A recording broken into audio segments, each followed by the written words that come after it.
It started on a quiet Tuesday afternoon, the kind where everything seems ordinary until it absolutely isn't. Julia sat cross-legged on the floor of their home office, surrounded by manila folders and receipts, trying to make sense of their tax deductions. She wasn't looking for trouble. She was just being thorough, flipping through papers like she had every year. But then, she saw it. A folded lease agreement. Crisp, recent, official-looking. Her husband's name printed right at the top, but with an address she didn't recognize. Her breath caught. She unfolded the pages slowly, her hands trembling ever so slightly. It wasn't just the fact that it was a rental, it was that it was signed 6 months ago. 6 months. They had been living together the entire time, sharing coffee mugs, calendars, laundry days. And yet, this place, this lease, had existed right under her nose. She could feel the panic rising, that sharp kind of fear that knows it's about to become something else. Something colder. She didn't storm into the living room. She didn't scream or cry. Julia was too measured for that. Instead, she leaned in the doorway casually later that evening, holding their water bill like it was just any old errand. "Hey," she asked, voice light. "Do we need to update our address anywhere? I found some older stuff. Thought maybe you helped someone out or something?" Mark blinked, a little too long. Then came the lie. "Oh yeah, that's just something from work. Helped a coworker get approved. Nothing to worry about." She smiled, nodded, and quietly took a photo of the lease when he wasn't looking. It was just a regular Tuesday, the kind where your biggest concern is whether the receipts are in the right folder. I had the living room floor covered in tax documents, a cup of lukewarm tea by my side, and no reason to expect anything out of the ordinary. But then I found it. Folded neatly between 2 years of utility bills was a rental agreement. My husband's name, clear as day. But the address? I'd never seen it before. Not once. At first, I thought maybe it was a mistake. Maybe he co-signed for someone. Maybe I was reading too much into it. But the date said otherwise. Signed 6 months ago, while we were still sleeping side by side, cooking dinner together, planning our next weekend getaway. I sat there frozen, my fingers gripping the paper like it might disappear.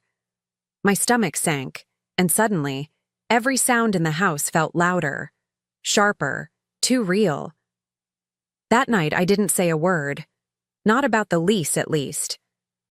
Instead, I walked into the kitchen with a few bills in my hand and asked, all breezy, "Hey, do we need to update our address anywhere? Found some weird stuff in the files?" He barely looked up, said it was just some old paperwork, something he helped a coworker with. His tone was so casual, so confident, it almost made me question my own instincts. Almost. I waited until he went to bed, then took a photo of the lease, just in case. I didn't sleep much that night. I lay in bed next to him, listening to the rhythm of his breathing, wondering how someone could look so peaceful while carrying a secret like that. My thoughts ran wild. Who lived there?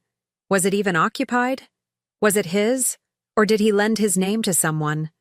The lies he told me curled around my chest like smoke, tightening with every hour that passed. But I said nothing. Not yet. I needed more than a hunch. I needed the truth. By morning, I had a plan. I told him I had errands, a few things to drop off at the post office, nothing major.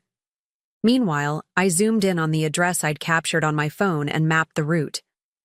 It wasn't in our neighborhood, not even close. It was in a newer, more polished part of town, the kind of area with boutique gyms, expensive cafes, and apartment buildings with names like The Aria or Luna Place. My hands shook on the steering wheel as I pulled up to the address, heart pounding like I was doing something wrong. But I wasn't. I was just uncovering. I didn't go in. I sat in my car across the street, watching. It looked so quiet, clean, empty. But the concierge out front was laughing with someone, a young woman in workout clothes, holding green juice and unlocking the front door with a key card. She didn't look familiar, but something about her ease, her comfort, made my skin prickle. I took note of the time. I watched her go in, and I waited. Something told me this was only the beginning. Later that night, I made dinner like I always did, stirring the pasta, pouring his wine, pretending everything was normal. It's funny how your body goes on autopilot while your mind plays detective.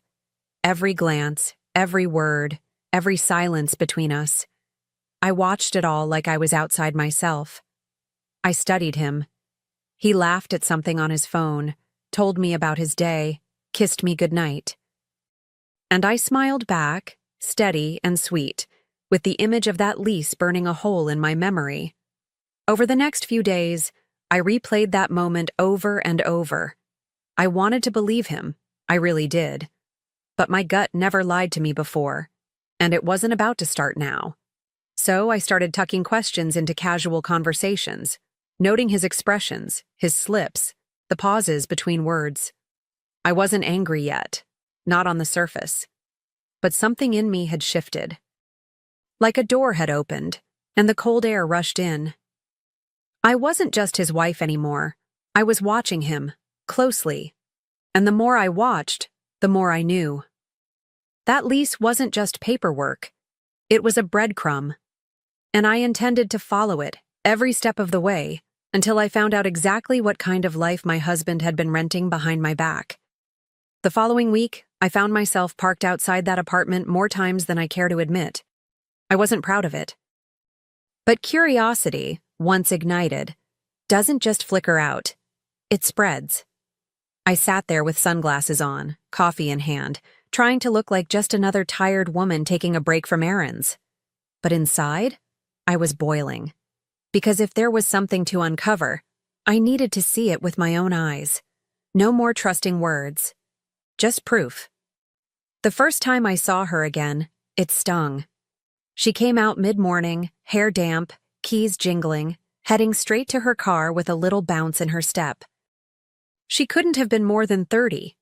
Bright-eyed, fit, pretty in that effortless way that comes with youth and no real responsibilities yet.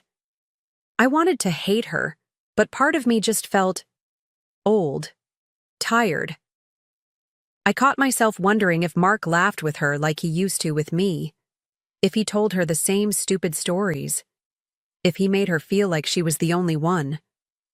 I told myself I wouldn't jump to conclusions, but that resolve shattered 3 days later.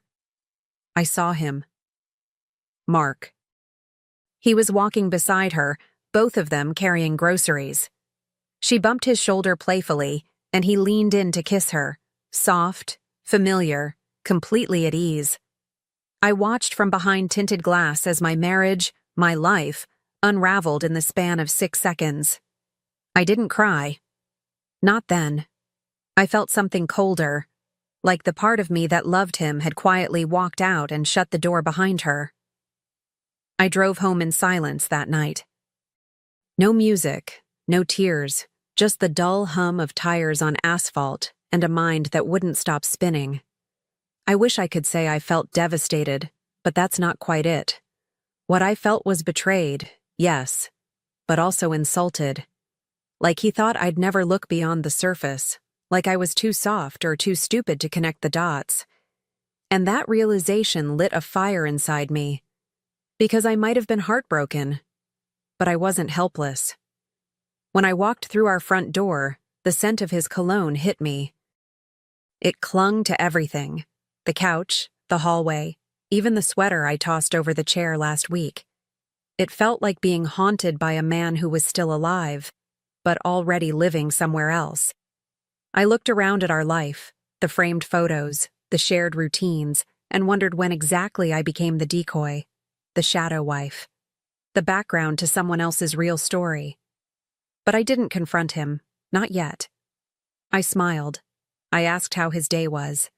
He told me traffic was awful. I nodded. Then I excused myself to take a bath, where I stared at the ceiling for an hour, water long gone cold. I wasn't going to scream. I wasn't going to cry. I was going to make a plan. One he'd never see coming. Over the next few days, I became someone else entirely. Quiet, watchful, intentional. I tracked his schedule without him noticing. When he left for work, when he came home, when he said he was working late but never brought his laptop back. I even followed him once. He didn't see me. He never does. That's the thing about men like Mark. They get so comfortable in their lies, they forget women like me are always 10 steps behind, until we decide to catch up. And the girl? She was always there, always waiting.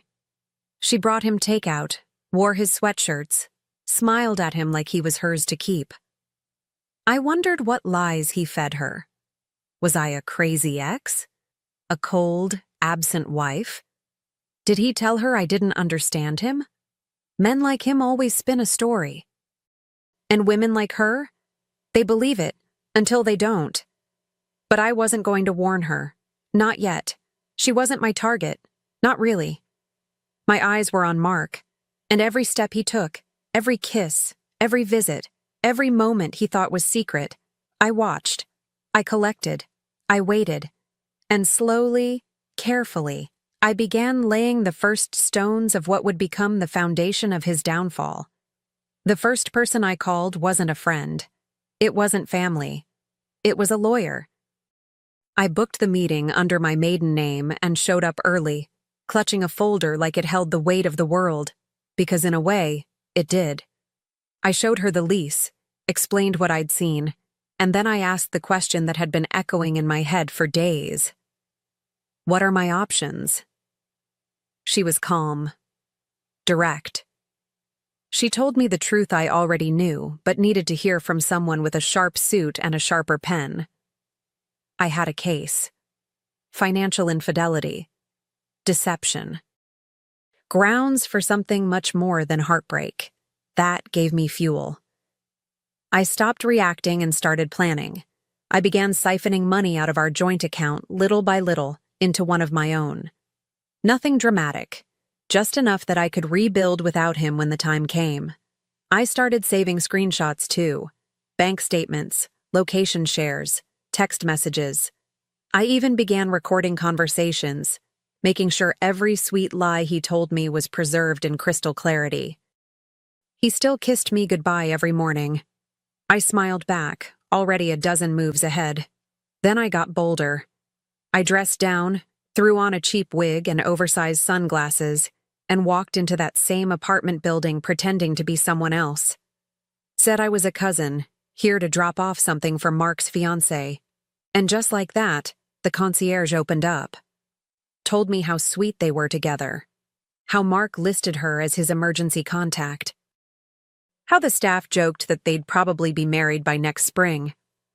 I smiled politely, biting the inside of my cheek so I wouldn't laugh or scream. Every lie he told me started to feel like a gift. Each one handed me another piece of the puzzle, another weapon I could use. I wasn't angry anymore, not in the way people expect. I was focused, sharpened. It's funny how betrayal can hollow you out, and then, without warning, fill you with clarity. I stopped asking, why would he do this to me? And started asking, how far can I take this before he even notices? That shift changed everything.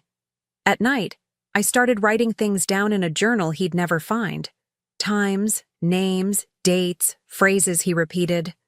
I even noted how he smelled when he got home. If there was new cologne, different soap, faint perfume I didn't wear. I became a quiet collector of his unraveling. And through it all, he never suspected a thing. That was the most insulting part. He thought I'd never put it together, that I'd stay small, stay sweet, stay silent. But I had something he didn't: patience.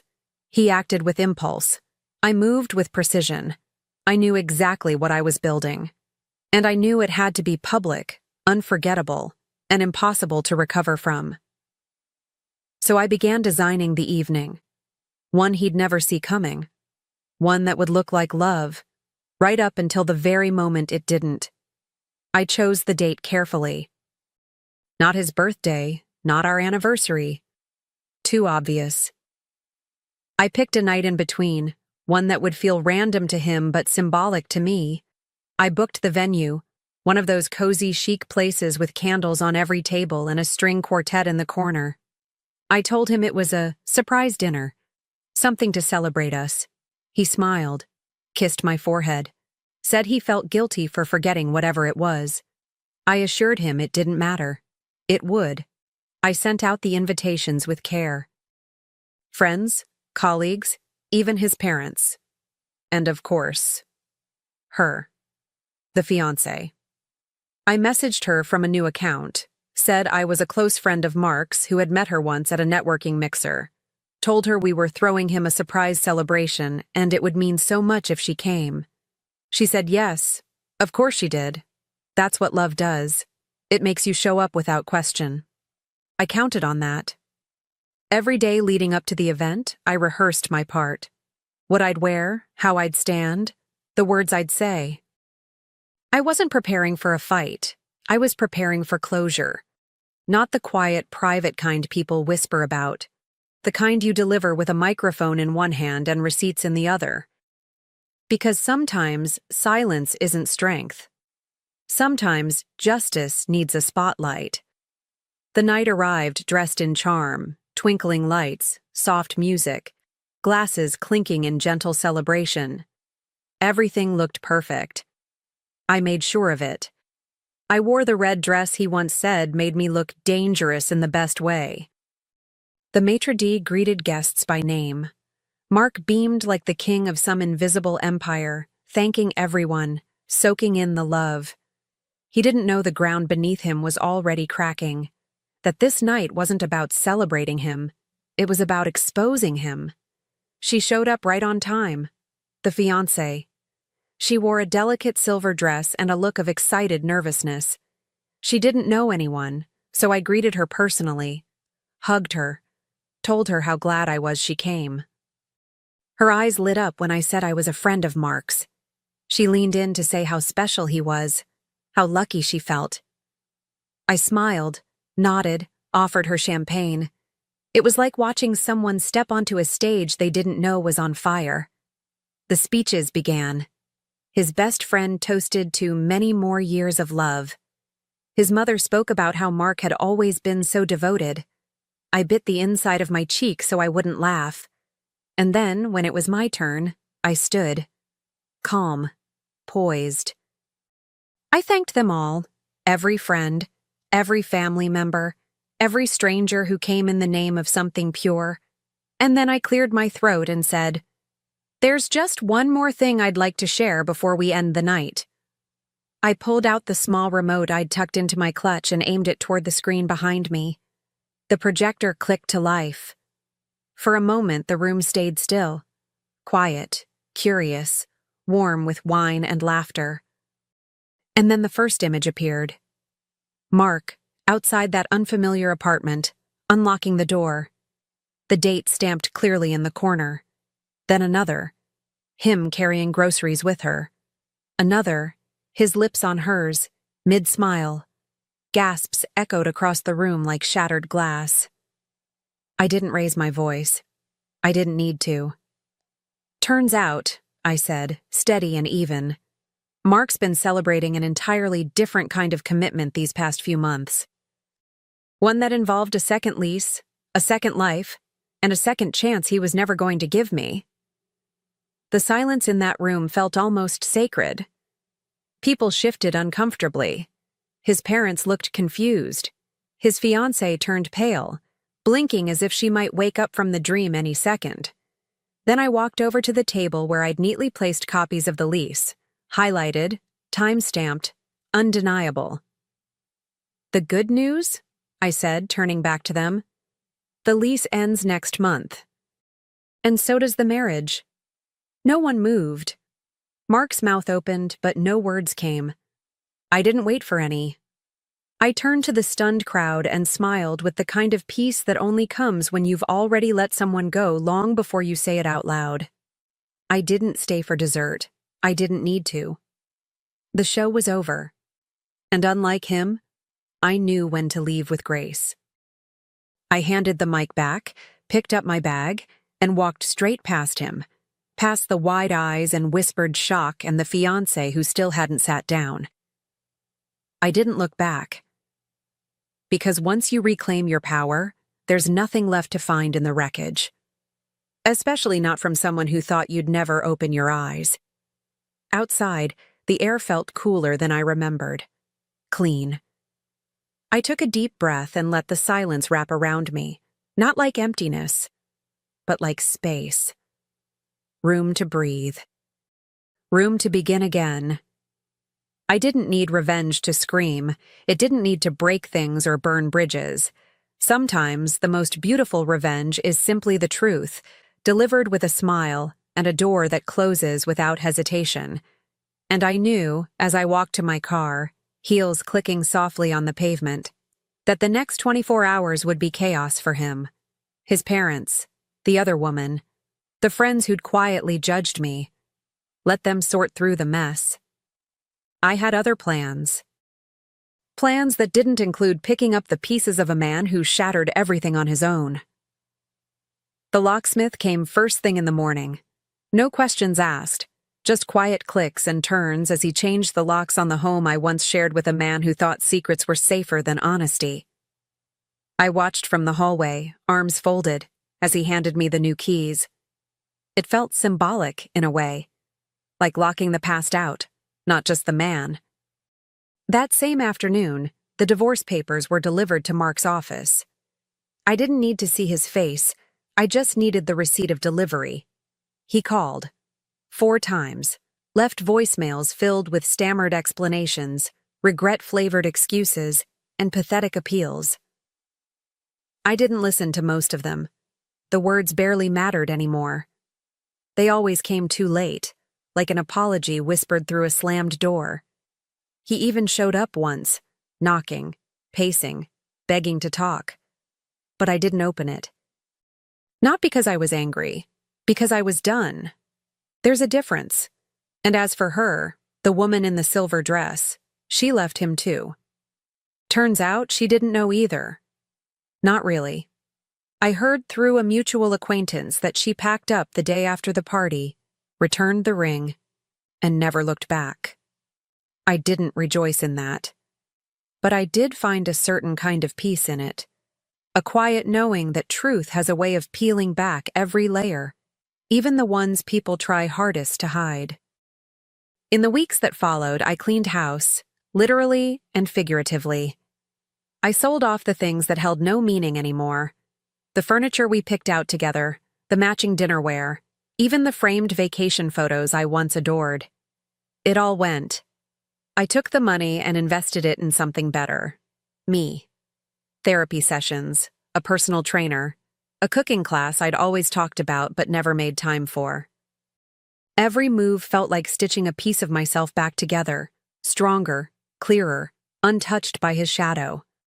I started waking up earlier, not because I had to, but because I wanted to. I'd sip my coffee on the back porch, barefoot and free, listening to birds instead of lies.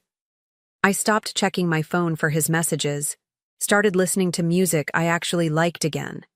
Funny how someone's presence can take up so much space in your life, and how quickly the air clears once they're gone. I was breathing fully for the first time in years. Then one day, I booked a trip. Just for me. No itinerary, no matching luggage set, no fake smiles across a shared hotel bed. Just a one-way ticket to somewhere warm, where no one knew my name, and the only ring on my finger was the one I chose for myself. It wasn't about escaping, it was about reclaiming. Because there's something beautifully rebellious about taking joy where heartbreak once lived. A few months later, I happened to walk past that apartment building, the one with the concierge, the mirrored windows, the ghost of his second life. I paused for a second. Not out of sadness, not even anger. Just reflection. It felt like a place from someone else's story now, someone I used to be. I smiled, not because I missed any of it, but because I didn't, not one bit. And that to me was the truest kind of freedom. He lost everything in silence. I didn't need to scream. I didn't burn bridges or slash tires or make scenes. I just stepped back and let the truth do what it does best, unravel the lies on its own time. And in the end, he stood there, alone, exposed, and exactly where he put himself. Meanwhile, I was already halfway into a new chapter, one I wrote without needing his name at the top of the page. The thing about betrayal is, it doesn't break you, not if you don't let it. It teaches you. It strips away illusion. It introduces you to the version of yourself that knows exactly what she's worth and refuses to settle for anything less ever again.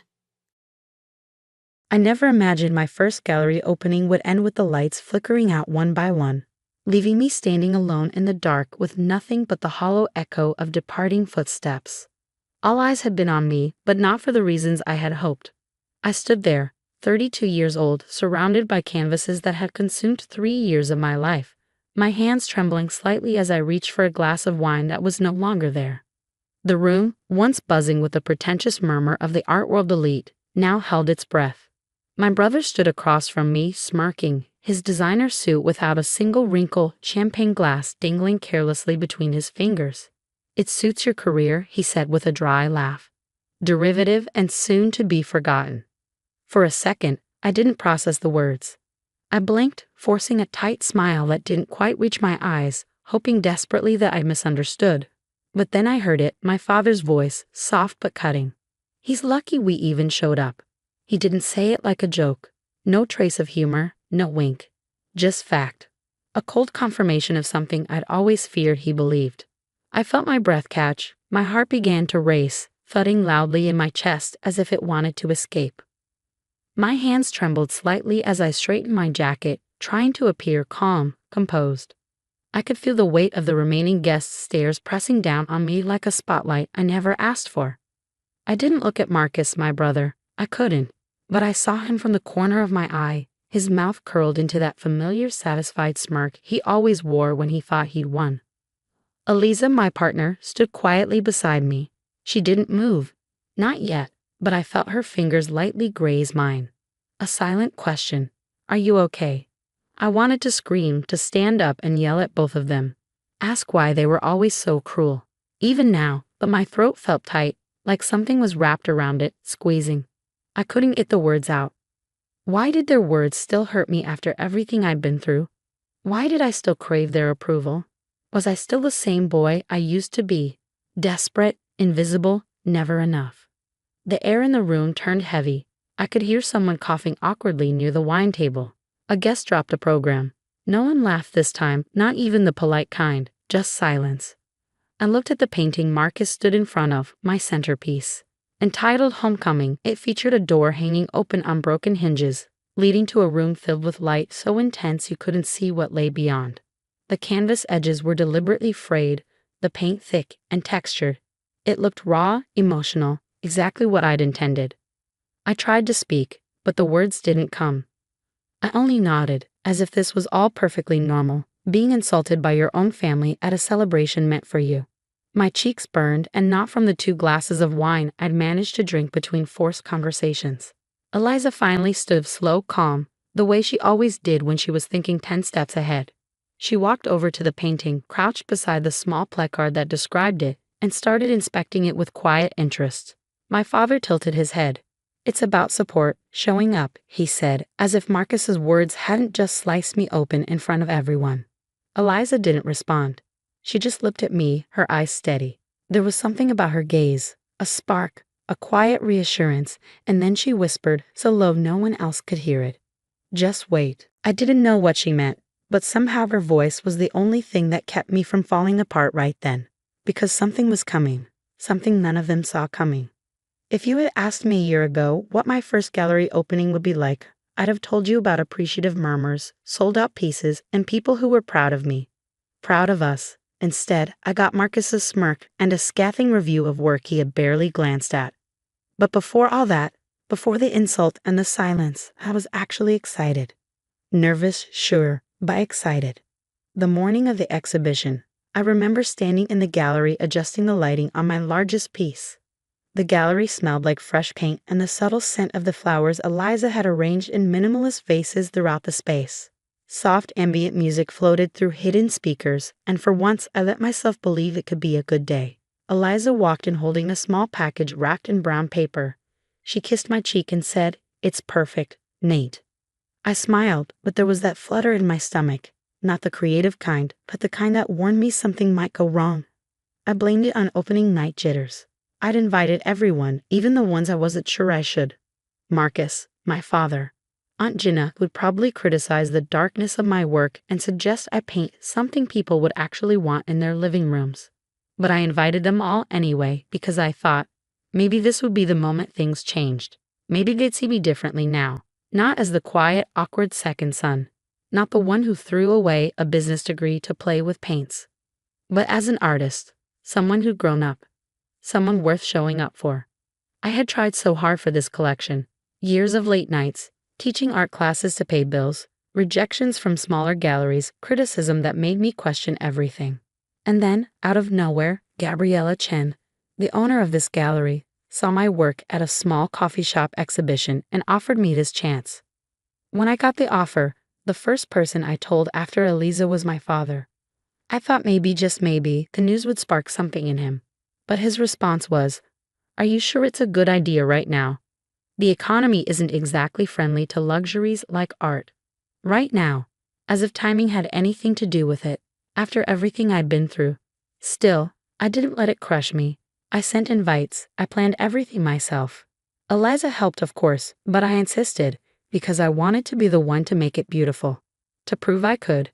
And honestly, the night was beautiful for the first hour or so. Former professors showed up with encouraging words. Fellow artists came with genuine admiration. My neighbor brought his entire family. There was laughter, stories, people studying my canvases like they were trying to see through to my soul. It was almost perfect. Until they arrived. Marcus walked in first, 15 minutes late, wearing a suit that probably cost more than 3 months of my rent. His watch gleamed under the gallery lights, his shoes so polished they reflected the paintings above them. His energy felt like he'd just stepped off a corporate jet and into my small, warm bubble. My father followed behind him, clutching a small gift bag like it was a last-minute obligation. They didn't hug me, just nodded, said hi. Still, I smiled. I told myself it was fine, that they came at all with something. But when Marcus walked over and stopped in front of Homecoming, everything shifted. Even before he opened his mouth, I knew something was off. The energy changed. I felt it in my chest. Tight. Anxious. That's the thing about family. You can spend your whole life hoping they'll see you, that this time they'll finally say, "We're proud of you." But sometimes they just come to remind you they never will. And yet I still tried.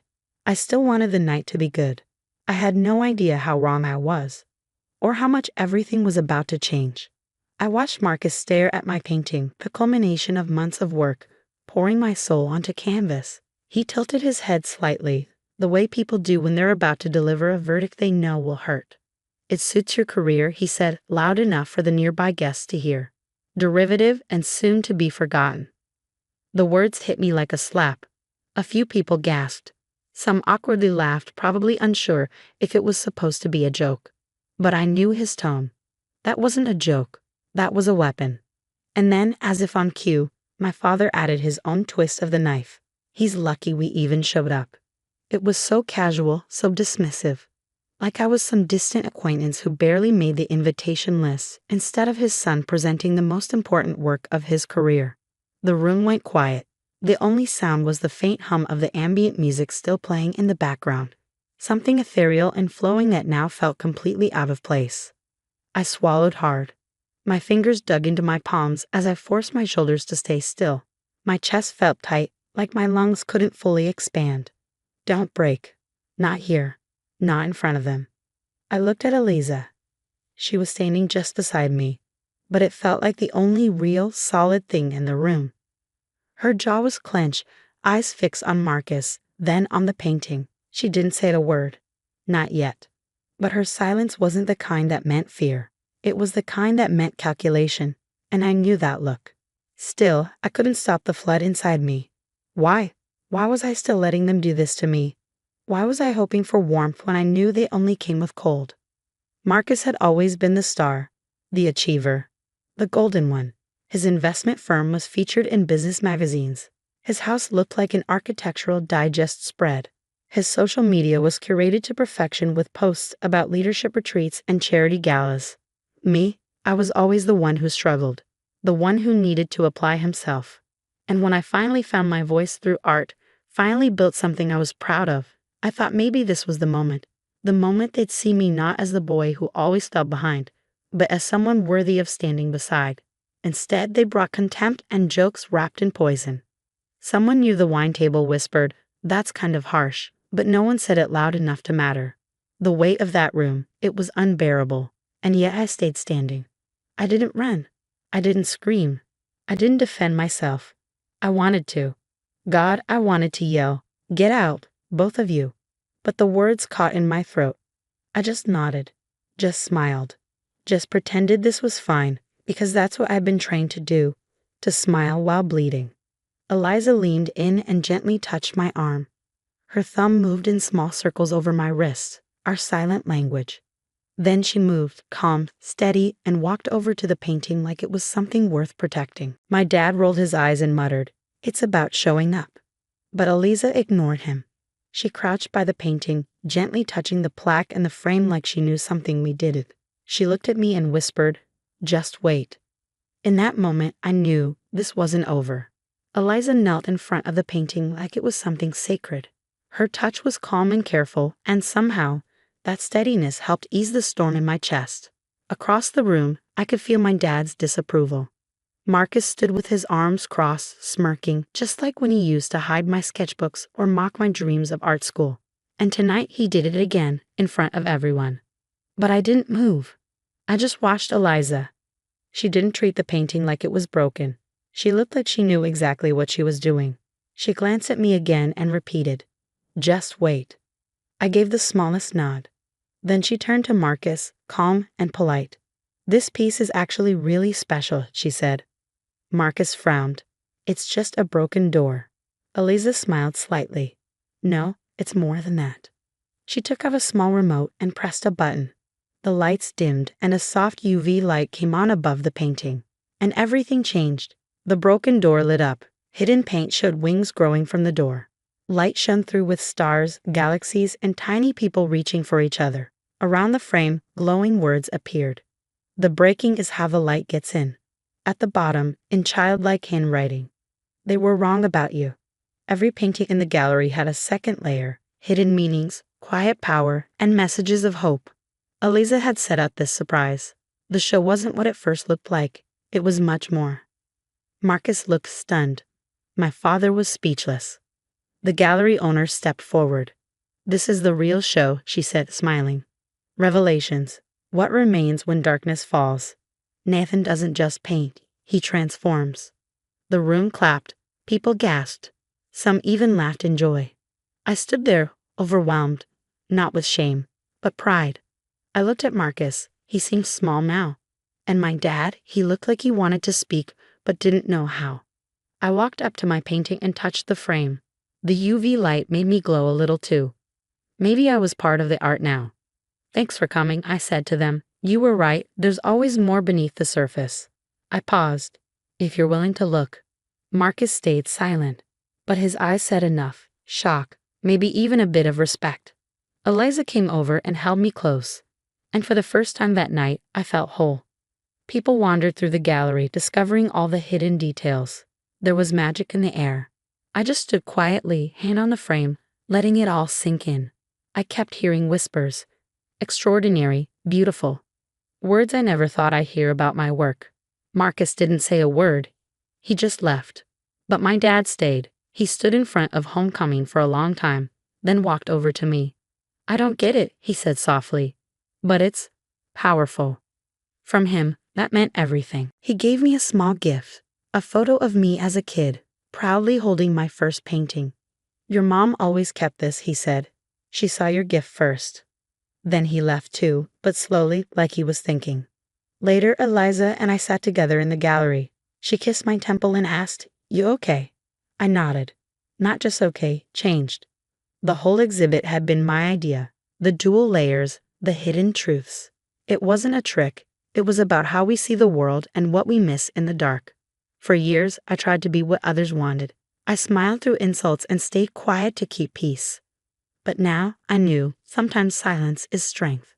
Eliza didn't fight my battles. She just reminded me I wasn't alone. That changed everything. As the night ended, Eliza found a small note hidden behind the painting. I had written it during the hard time. They will see what they expect to see. But you know what's really there. Tears fell, not from pain, but from healing. We sat on a bench, surrounded by my work, dreaming of new projects and future stories. I made a promise to myself. I won't shrink anymore. I'll create without fear. And to anyone who's ever felt invisible, you don't need permission to shine. You already belong. Sometimes all it takes is a different light to see how beautiful you've always been. At my startup presentation, my former business partner laughed at my prototype. "It matches your potential," he said, "unfinished and full of flaws."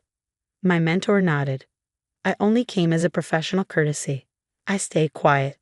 Then my chief engineer tapped the screen, and the room fell completely silent. I never expected my final investor pitch to end with the overhead lights dimming automatically as 20 pairs of eyes stared at me with newfound intensity. The polished conference room of Meridian Ventures, once buzzing with skeptical murmurs, now held its breath. I stood there, 34 years old, beside the device that had consumed 5 years of my life, my hand steady as I placed it in the center of the mahogany table. The room, once filled with a subtle symphony of typing, paper shuffling, and occasional sighs of boredom, now fell into a reverent hush. Richard stood across from me, his smirk fading, his Italian suit suddenly looking less impressive as the holographic display from my prototype bathed the room in a soft blue glow. "It's just another VR gimmick," he had said with that practiced condescension, moments before the demonstration began. Outdated before it even launches. For a second, I didn't process his words. I blinked, maintaining professional composure, hoping desperately that the investors would see beyond his dismissal. But then I heard my former mentor, Dr. Harrison, add his own cutting remark. "I only came as a professional courtesy." He didn't say it like friendly advice. No trace of mentorship, no constructive criticism. Just cold distance, a confirmation that he too had written me off. I felt my breath catch, my heart raced, but years of pitching had taught me to keep my expression neutral. I could feel the weight of the investors' attention shifting, their interest waning with each dismissive comment. I didn't look at Richard directly. I couldn't. But I saw him from the corner of my eye, leaning back in his chair with that familiar look of smug satisfaction he always wore when he thought he won. Mira, my chief engineer, stood quietly beside me. She didn't rush, didn't panic, but I felt her hand briefly touch my arm. A silent message, trust the work.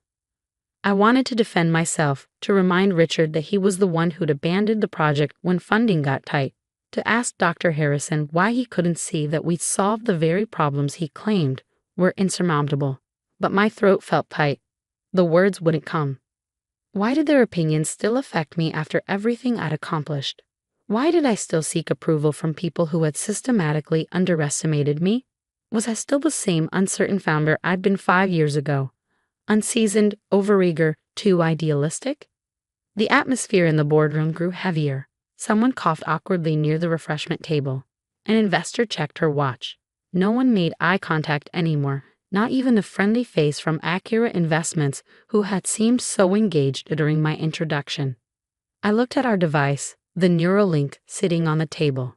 Its sleek, minimalist design gave no hint of the revolutionary technology inside.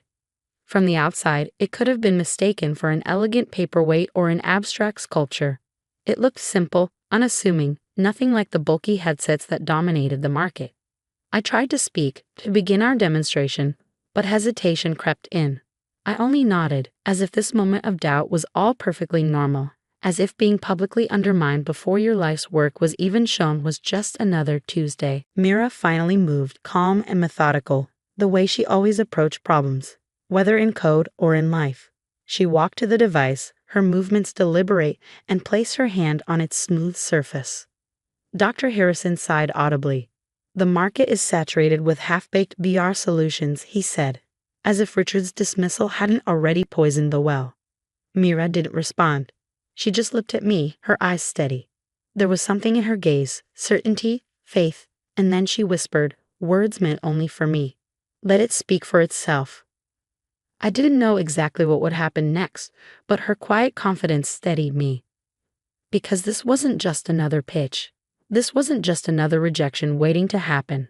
If you had asked me a year ago what this final investor meeting would be like, I'd have described enthusiastic questions, immediate term sheets, and people who recognized the paradigm shift we were offering. Instead, I got Richard's smirk and dismissal before we even begun. But before all that, before the insult and the palpable loss of interest, I had actually been hopeful. Nervous, of course, but hopeful. The morning of the presentation, I remember standing in our small lab, watching Mira run the final calibration tests. The space hummed with the faint electronic pulse of our servers. The air smelled of coffee and the lingering scent of the takeout we'd eaten at 2 a.m. The morning light filtered through blinds we rarely adjusted, creating patterns across our whiteboards filled with equations and user interface sketches. Mira looked up from her tablet, tucked a strand of hair behind her ear, and said, "It's ready, Alex. It's really ready." I smiled, but there was that familiar flutter in my stomach. Not excitement, but apprehension, the kind that had become my constant companion. I'd invited everyone who mattered to this demonstration, even those I wasn't sure I should. Richard had been my co-founder before leaving for a sure thing at Immersion Tech. Dr. Harrison, whose neuroscience lab had incubated our earliest prototypes before declaring our approach fundamentally limited. I invited them all because I thought, maybe this would be the moment things changed. Maybe they'd see me differently now, not as the idealistic grad student with more enthusiasm than business sense, not as the stubborn founder who refused to pivot to something more commercially viable, but as an innovator. Someone who'd been right all along. Someone worth believing in. I had sacrificed everything for the Neuralink. My savings, a relationship, countless nights of sleep. And when our initial funding dried up, when Richard took his connections and left, when even our original engineers started updating their resumes, Mira stayed. We rebuilt. We refined. We solved problems everyone said were unsolvable. When the prototype finally worked, truly worked, the first person I called was Dr. Harrison. I thought maybe, just maybe, the breakthrough would spark something in him. But his response was measured, skeptical. The human brain doesn't yield its secrets that easily, Alex. Still, I sent the invitations. I scheduled the meeting with the top-tier VCs. I prepared for weeks. Mira handled the technical demonstration while I refined the market analysis, the scaling strategy, the revenue projections. And honestly, the pitch began well. For the first 15 minutes or so, I had their attention. The younger investors asked engaged questions. The market size impressed them. My passion came through. It was going exactly according to plan. Until they arrived. Richard walked in 10 minutes late, bringing with him that distinctive air of someone who believes their time is inherently more valuable than yours. His custom suit, his subtle designer watch, his perfectly calculated stubble, all of it designed to convey success, authority, importance. Dr. Harrison arrived punctually, but with an expression that suggested he was already thinking about his next appointment. He nodded hello, took a seat near the back, and immediately began reviewing some papers unrelated to my presentation. I kept going, pushing through my slides with professional determination. But when I reached the demonstration portion and brought out the Neuralink, everything shifted. Even before I could explain how it worked, Richard leaned forward with that look I knew too well. "It matches your potential," he said with practiced casualness. "Unfinished and full of flaws." The words landed like a physical blow. A few investors glanced between us, sensing the history. Some shifted uncomfortably. Others seemed to mentally check out, as if Richard's assessment carried definitive weight. Dr. Harrison's follow-up. "I only came as a professional courtesy," just confirmed what the room was already thinking. This wasn't worth their time. That's the thing about the startup world. It's built on relationships, on social proof, on the subtle language of who endorses whom. One dismissive comment from the right person can sink you faster than any flaw in your business model. And yet I still tried. I still wanted this pitch to succeed.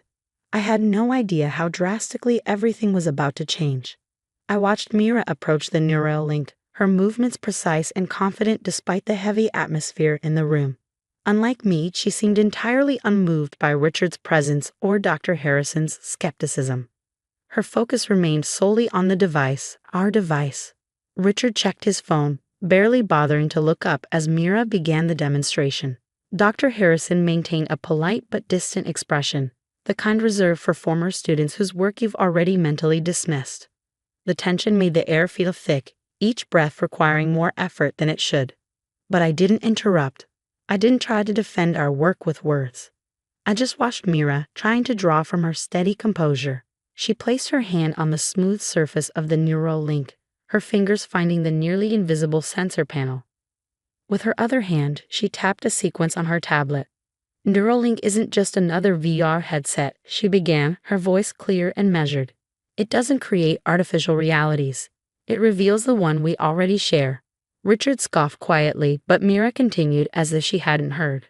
The human mind processes vast amounts of information every second, but our conscious awareness captures only a fraction.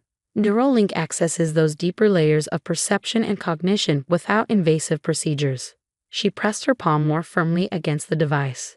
It's calibrated to my neural patterns now. When I activate it. Her finger hovered over the tablet screen. She looked at me one last time, and I saw not a question but a promise in her eyes. Then she tapped the screen. The lights dimmed as the Neuralink device softly hummed. A hologram appeared in the center of the boardroom. Not just a regular projection, but a detailed display showing the room itself with real-time data. Everyone's facial expressions, body language, and even emotions were being analyzed and visualized. Thermal patterns revealed hidden reactions, and soft waves tracked the sound in the room. Around each person's head, faint colored glows represented brain activity. Mira explained calmly, "This isn't a virtual world, it shows the hidden layers of the real one." The room was silent in awe. Even the skeptics were stunned. Dr. Harrison took off his glasses, whispering, "This is impossible," with wonder in his voice.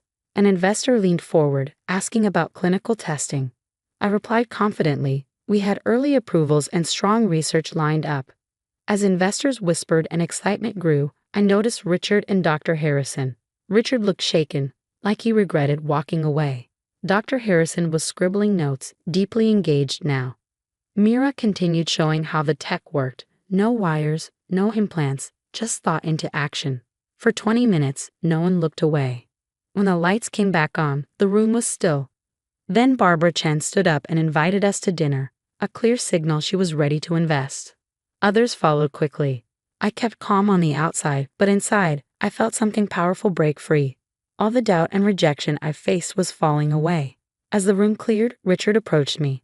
"That was unexpected," he said, offering his hand. I didn't take it. "We don't have anything to discuss." He left in silence. Dr. Harrison stayed behind. He looked at the device, then at me. "I was wrong," he said. I nodded. "We're publishing the paper soon. I'll send you an early copy." He paused at the door. "I'm proud of you, Alex." And then he left too. 5 years too late, but still something loosened in my chest. After everyone left, after the room cleared of business cards and empty water bottles and the electric buzz of potential millions, Mira and I sat alone at the massive table. "We did it," she said quietly. I looked at her, my chief engineer, my co-founder after Richard left, the only person who had seen the vision clearly enough to stay when everyone else fled. "No, you did it. That demonstration." She smiled. "I just showed them what was already there, what you always knew was possible."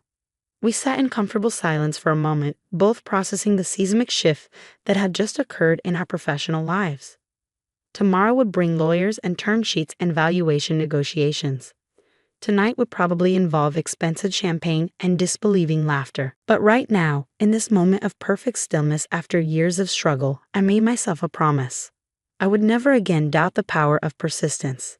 I would never again seek validation from those who couldn't see what I could see. Because sometimes the most satisfying success isn't just proving others wrong. It's proving yourself right. So to anyone out there fighting for an idea everyone else dismisses, to anyone whose potential is underestimated, to anyone who's been told, impossible so many times they've started to believe it. Don't. Keep building, keep refining, keep believing. Because sometimes all it takes is one perfect demonstration to change everything. Enter Richard, wherever he is tonight, drowning his regrets in single malt scotch. I hope he learns something valuable. Never underestimate the power of the people you underestimate. That day changed everything for us. 3 months later, we closed our Series A at a valuation that made financial headlines. 6 months after that, our first medical application received expedited FDA review. By the end of the year, we had partnership inquiries from research institutions on 4 continents. But more importantly, I changed. I stopped looking for approval from people who had already decided not to give it. I stopped measuring my worth by the opinions of those who had refused to see possibility. I started trusting myself and the select few, like Mira, who truly shared the vision. So yes, that was my final investor pitch. Not the failure everyone expected, but the breakthrough no one saw coming. If this story speaks to you, if you've ever had your potential dismissed by the very people who should have nurtured it, know that you're not alone. Your moment of vindication may not come in a dramatic boardroom scene. It might be quieter, more personal, but it will come if you persist. Because the most powerful force in innovation isn't genius or luck or connections. It's the stubborn refusal to give up on what you know is possible, even when everyone else already has.